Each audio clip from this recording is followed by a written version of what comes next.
In need of a good read or just want to keep up with the books everyone's talking about? NPR's Book of the Day podcast gives you today's very best writing in a pocket-sized show. Whether you're looking to engage with the big questions of our times or temporarily escape from them, we've got an author who'll speak to you. Catch today's great books in 15 minutes or less on the Book of the Day podcast, only from NPR. Hey, it's Tali, here to tell you about the podcast Israel Story. Now, more than ever, Israel is a tough topic. Some love it, others hate it, but Israel Story offers a nuanced, faithful window into the extraordinary stories of everyday people in Israel. Beautiful and ugly, tragic and inspiring, ridiculous and heartwarming. Check out hundreds of timeless episodes in their back catalog or dive into the 65 Wartime Diaries episodes capturing slivers of life right now. Hear voices from soldiers to survivors, farmers to rabbis, Jews, Christians, and Muslims, and connect with this complicated, amazing place. Hosted by Mishi Harman and produced with the Jerusalem Foundation and the Times of Israel, find Israel Story wherever you get your podcasts. Welcome to The 5 Books, where each week we talk with a Jewish author about 5 books that are near and dear to them. My name is Tali Rosenblatt-Cohen. Every week I ask Jewish authors about 5 books in 5 categories. We'll hear about 2 Jewish books that have impacted the author's Jewish identity. We'll hear about 1 book, not necessarily Jewish, that they think everyone should read, a book that changed their worldview. We'll get a peek into what book the author is reading now, and we'll get to hear about the new book they've just published and how it came about.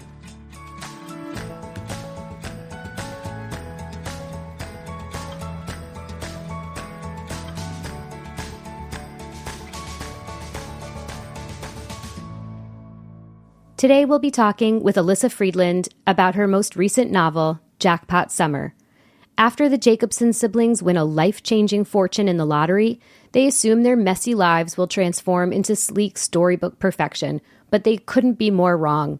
The Jacobson children reunite when their newly widowed father puts their Jersey Shore beach house on the market. When the youngest son, Noah, sees an ad for a Powerball drawing, he and his sisters Laura and Sophie go in on tickets, while their brother Matthew passes. All hell breaks loose when one of the tickets is a winner, and 3 of the 4 Jacobsons become overnight millionaires. It's not long before the Jacobsons start to realize that they'll never feel rich unless they can pull their family back together. Jackpot Summer was a USA Today bestseller, a Skim Reads pick, and one of She Reads' most anticipated contemporary fiction of 2024. Elyssa Friedland is the acclaimed author of Last Summer at the Golden Hotel, The Floating Feldmans, The Intermission, and Love and Miscommunication. Elyssa is a graduate of Yale University and Columbia Law School and currently teaches novel writing at Yale. She lives with her husband and 3 children in New York City. Elyssa reflects on how 10/7 led to some last-minute changes to Jackpot Summer that helped her find new meaning in her writing. I never saw myself serving a role beyond entertainment. I never imagined that my books would play a more important role, but I really believe that they do now. We need Jewish stories now more than ever. We also discuss the way books can help you see beyond your immediate circumstances. Especially when you're young, you don't really see outside your town, outside your community.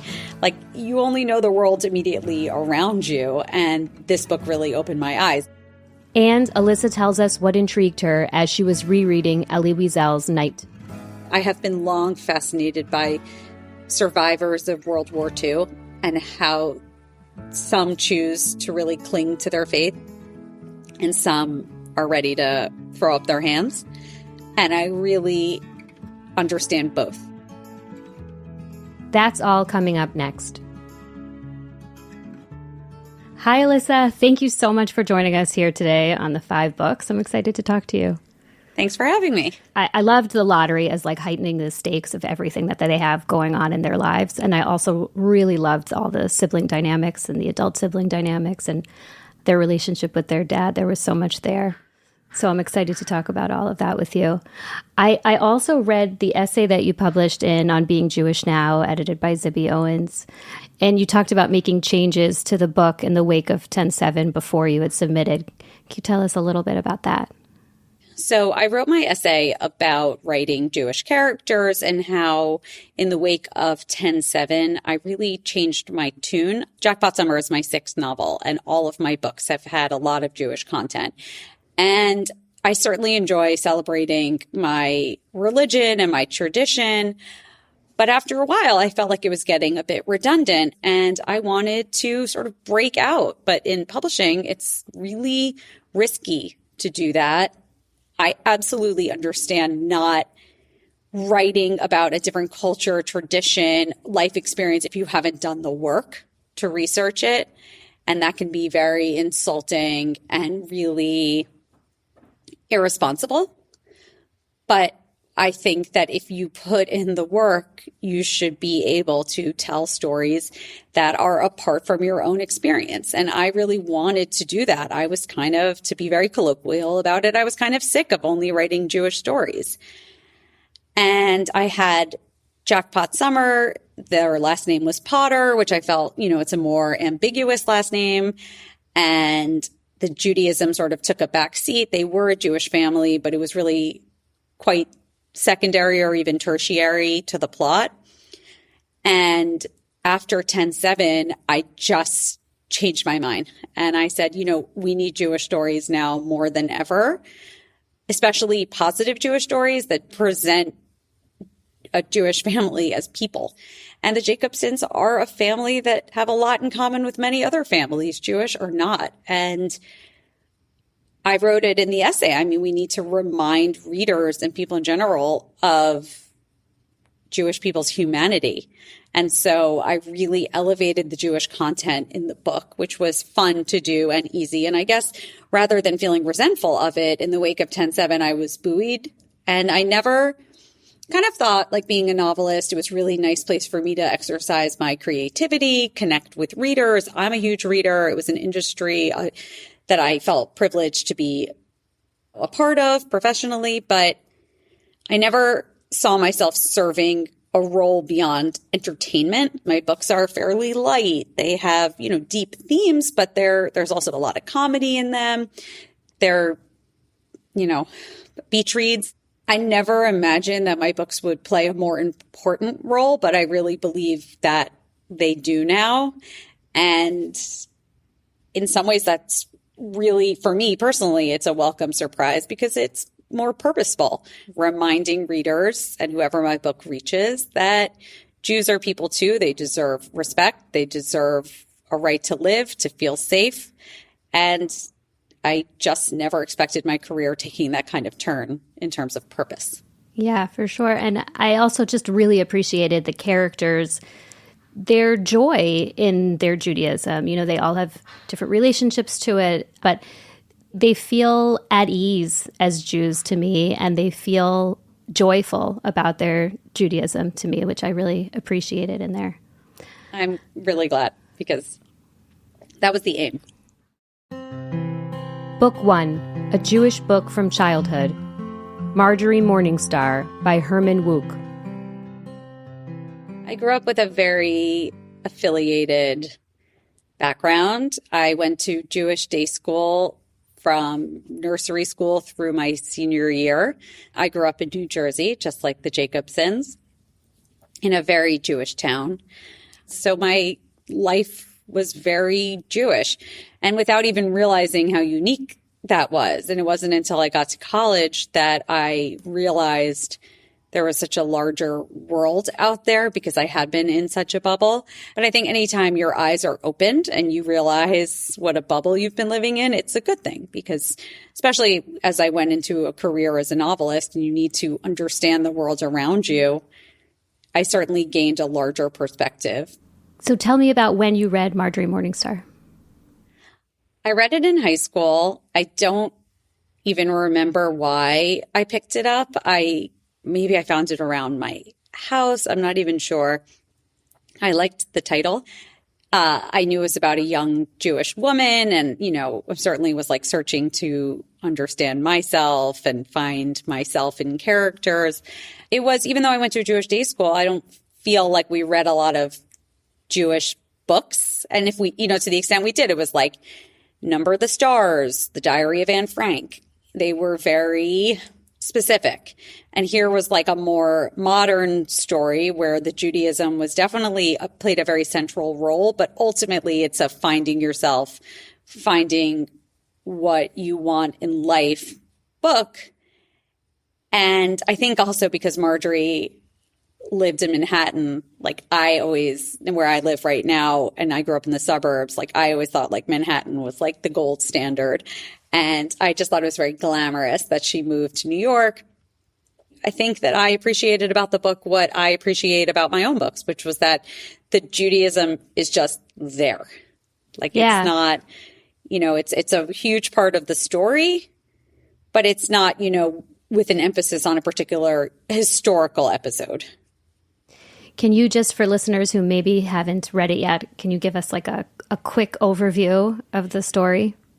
Oh my God. Well, this is kind of testing my memory because I love the book, but I haven't read it in so long. I wonder how I would feel about it if I read it now.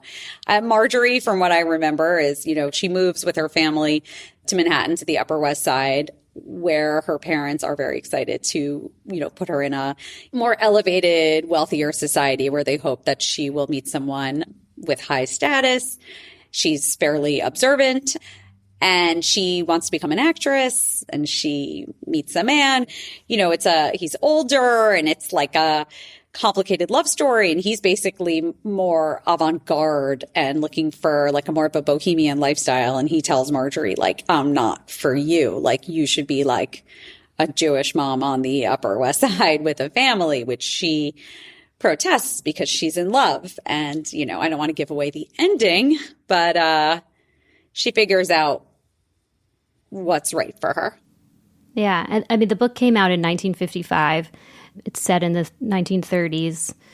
And I think from what I was reading, it's like the first novel to treat American Jews as intimately as Jews without seeming exotic. I would agree with that. And I mean, I also feel like in my own family, because my parents actually were born in Europe and they came to the United States after World War II ended. The only Jewish experience I really knew was the immigrant experience. And to me, I mean, you just said like as Jews as not exotic, but actually the Morningstar or Morgenstern in the book, her family's actual last name, was really exotic to me because like I didn't even really ever think about Jews that had been in America for a longer amount of time. And I ended up meeting my husband.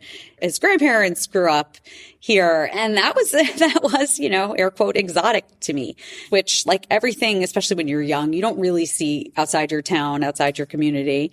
Like you only know the world immediately around you. And this book really opened my eyes. I mean, certainly some of my classmates had grandparents that had grown up here and had been in the States for far longer, but it's not like, you talk about your grandparents and their immigration story, with your high school peers. And so it was discovering it in Marjorie Morningstar that really opened my eyes to like Jews are, they don't all have the exact same experience.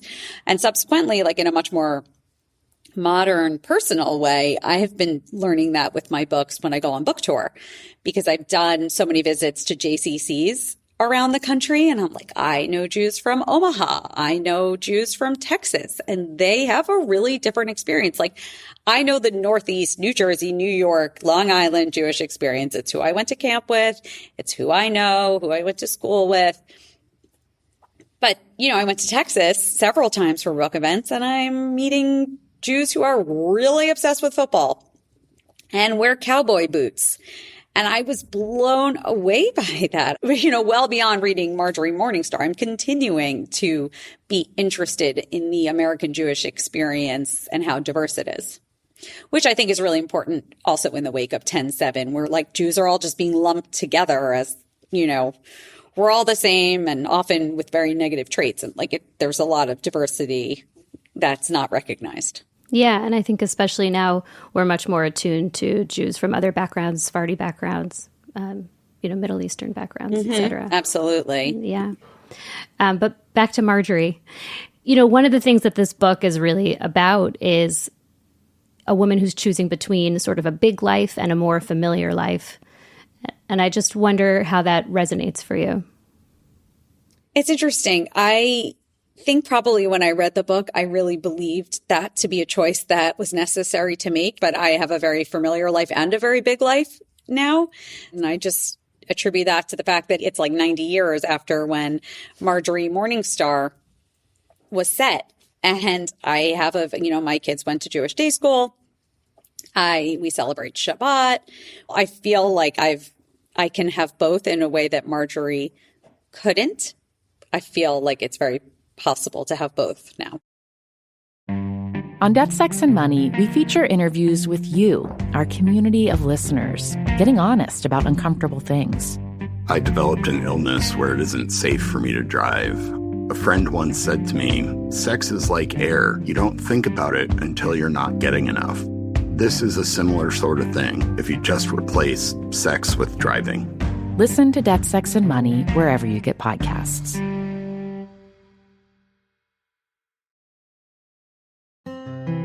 Book 2, A Jewish Book from Adulthood, Night by Elie Wiesel. So that was really special for me because my son was reading Night in school, my oldest. And I was like, oh, I read Night. Then he tried to talk to me about it, and I realized I didn't remember it. And I was lucky enough. Our synagogue in New York is where Elie Wiesel prayed. And so first, it was meaningful to me just to read a book simultaneously with my son. How old was he when he was reading it? 13, and he's now 16.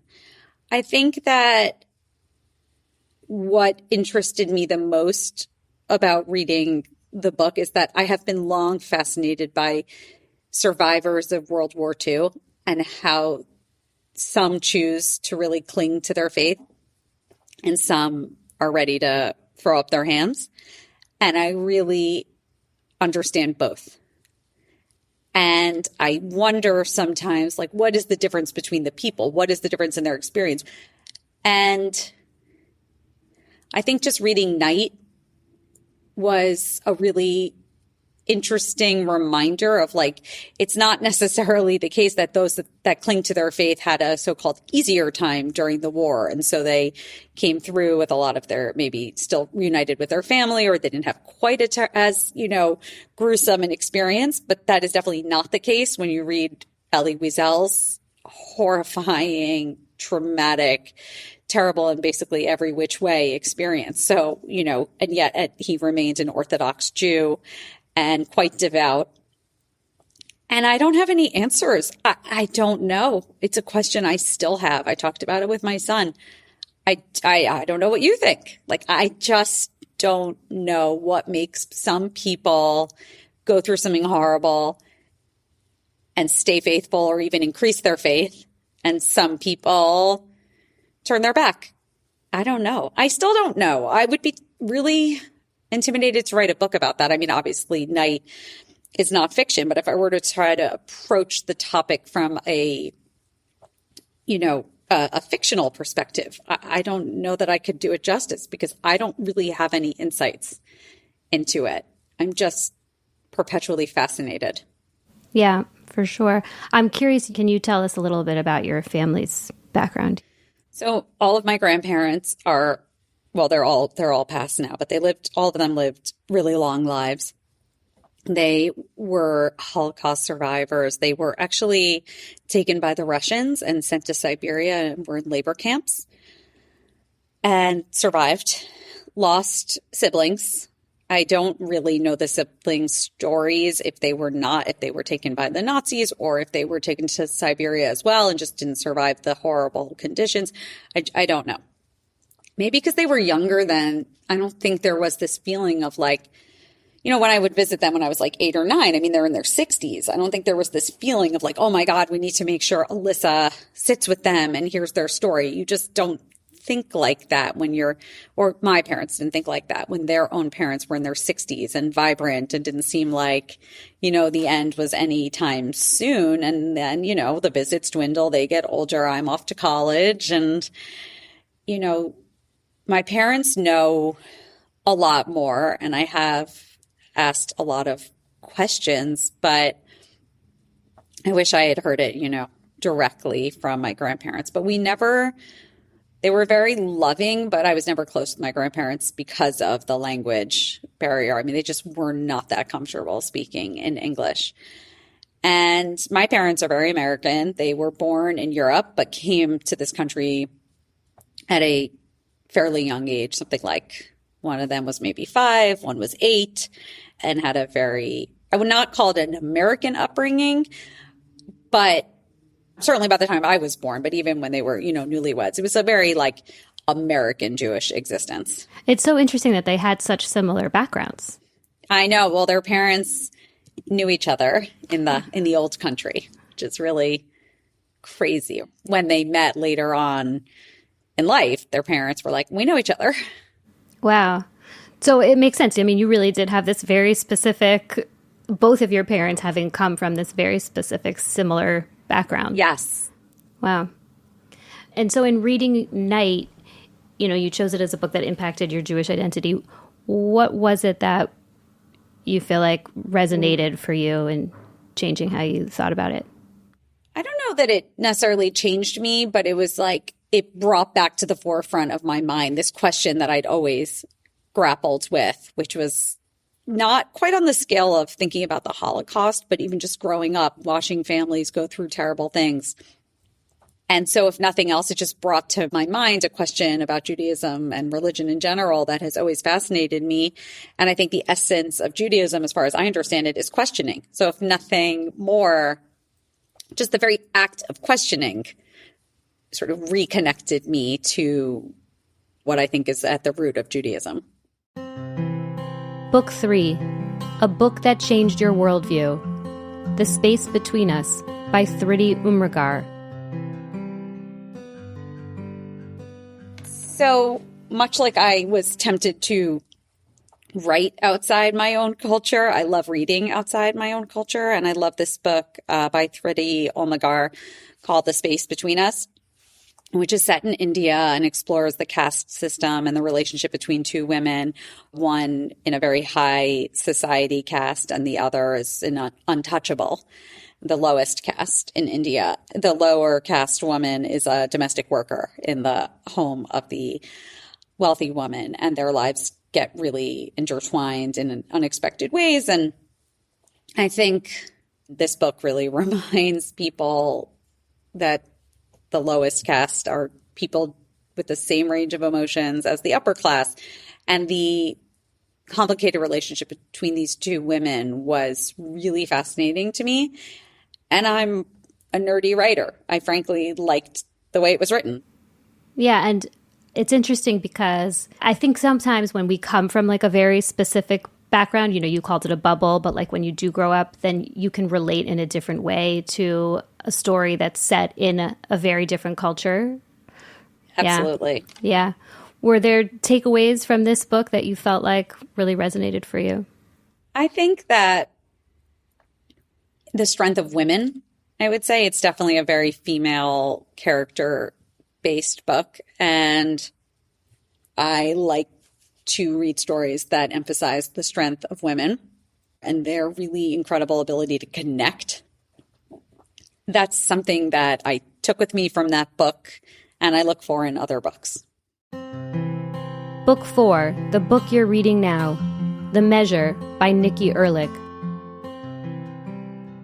So I'm reading a great book called The Instrumentalist. You'll recognize the theme of liking to read about cultures and time periods other than the one in which I'm living. This book is set in the 1600s. It is set in Venice, and it's a historical fiction story about a young orphan, a girl who displayed tremendous talent for the violin, and she ends up being trained by Vivaldi. And I don't know what happens because I'm only about 30% in, but I'm loving it. Again, this combines a great story, love historical fiction because I feel like, I'm checking a lot of boxes. I'm learning at the same time that I'm being entertained, but also I really appreciate the language. It's funny. I would call the language melodious, which actually makes sense because it is a book about music. Book 5, the author's latest novel, Jackpot Summer by Elyssa Friedland. I really loved reading Jackpot Summer. So many of what I enjoy about your books in general, they're so funny. They get at these, bigger themes. They get at these deeper ideas, but the characters are just so relatable. There's something about the sibling text threads back and forth that I feel like anybody who has siblings understands the quick shifts between siblings. They go from backstabbing to defending each other, helping each other. I love all of that. I'm curious to hear a little bit more about the sibling dynamics and what you were getting at there.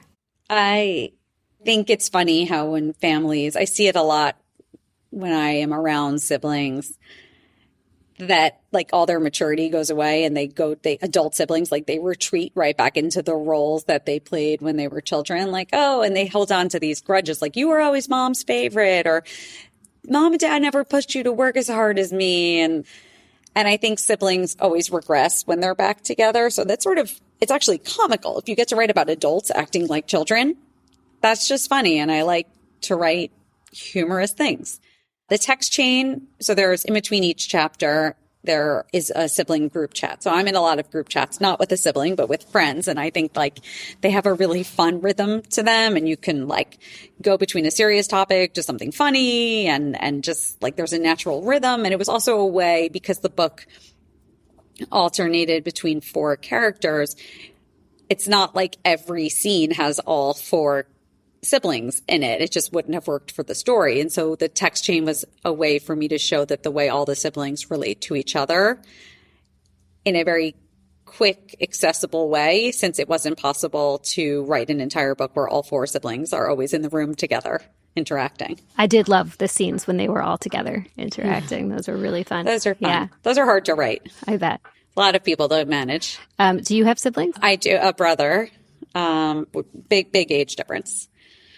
So didn't really have that experience growing up. Very much, I think I really consider like I had an only child experience. And so maybe it's like that jealousy of the siblings that, that interaction, that like fun interaction of like lots of memories together and like, that shared history, which I didn't really have with the big age difference. I think I also wanted to immerse myself in a family that I would have enjoyed being a part of with like a more lively sibling interaction. I also loved that you got to know their mother, Sylvia, even though she dies about a year before the action of the book takes place. She still is a real character in the book and kind of interfering in their lives. And also just the way that the father, Leo, steps into his role as a father, even at an older age. As far as Sylvia, the mother in the book, I think it was really cool that she had such a big influence in the book, even though she's already passed, because if you think about the phrase larger than life, she was a larger than life personality with a huge impact on her community and her family. And what better way to show someone being larger than life than showing the way that they still have influence after they're alive. And that was certainly Sylvia. And it also created this vacuum. Sure, she influenced them. They think about her often, but she's not available to give advice and to be there on the day-to-day basis. And that really creates a role for the father, who had always taken sort of a back seat. When you're married to a woman who's taking up a lot of space and has like the more dominant personality, it can be easy to recede into the background and feel like someone else is sort of managing the children. And then Leo, the grandfather, is left as a widow and his kids are adults, but that doesn't mean that they don't still need parental guidance. And he's sort of forced into the role and feels very uncertain of being the primary parent and the one that they lean on, but he has no choice.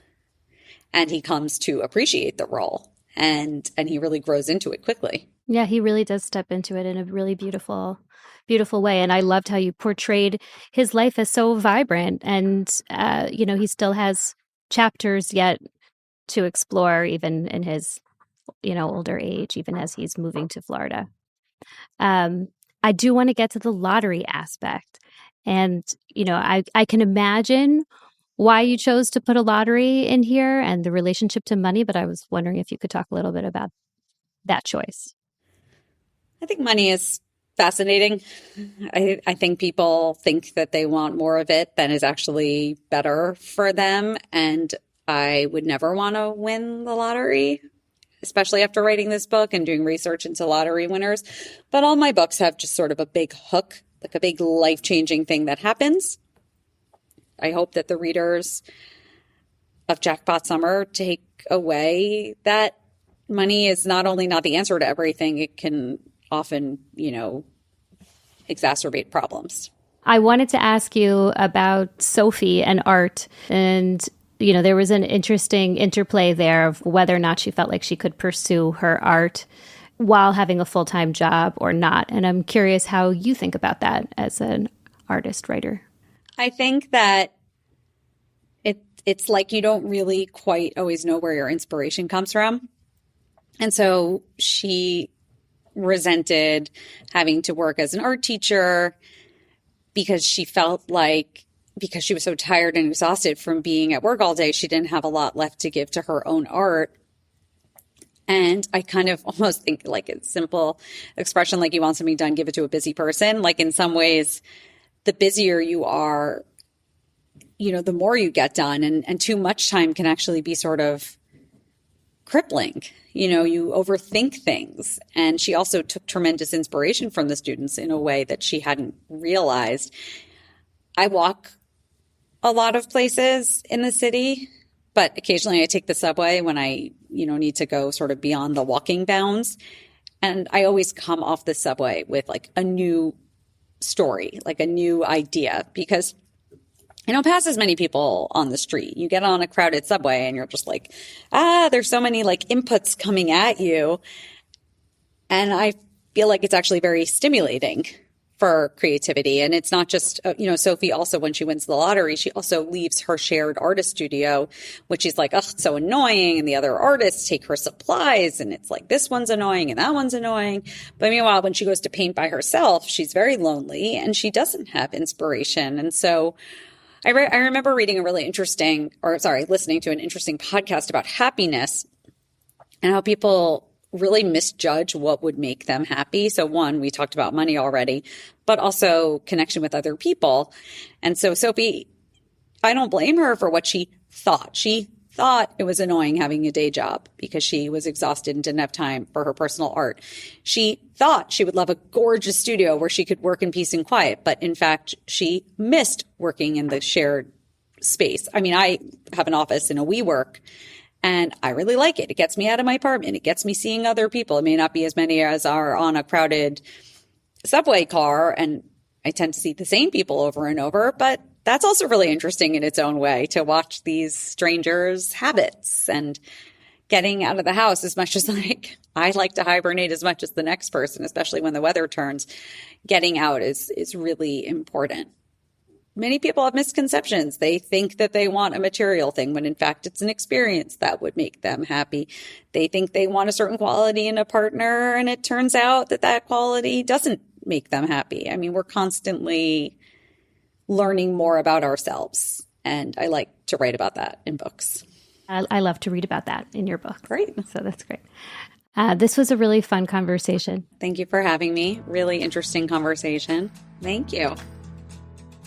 Thank you so much for joining us today for the 5 books. Our guest today was Elyssa Friedland discussing her novel, Jackpot Summer.